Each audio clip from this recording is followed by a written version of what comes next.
જૂનાગઢના માંગરોળ ઘેડ પંથકમાં ભારે વરસાદના કારણે જળબંબાકારની સ્થિતિ સર્જાઈ હતી। ત્યારે વરસાદી વિરામને 2 દિવસ વીતી ગયા હોવા છતાં હજુ પણ કેટલાક ગામો સંપર્ક વિહોણા હોવાનું સામે આવ્યું છે।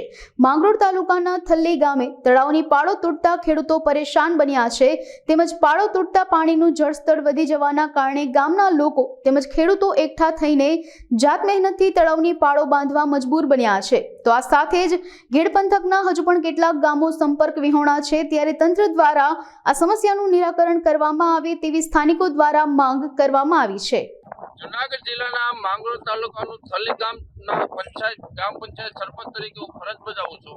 તો આપની ચેનલના માધ્યમથી કહેવા માંગુ છું કે આ ઘેડના પછીથી 30 ગામ જે પાણીથી આજ અવર જવર રસ્તા બંધ થઈ ગયા છે, ખેતર ધોવાઈ ગયા છે, પારા તૂટી ગયા છે। મારા ગામમાં બી તળાવનો પાળો તૂટી ગયો છે। તો અમે જાત મહેનતથી પછી 20-30 જણા થઈને પાળો બાંધ્યો છે કે પીવાનું પાણીનો સંગ્રહ થઈ જાય ને આને આ રજૂઆત આપણે સાંસદજી રમેશભાઈ, ધારાસભ્યજી દેવભાઈ માલમે પણ કરી છે।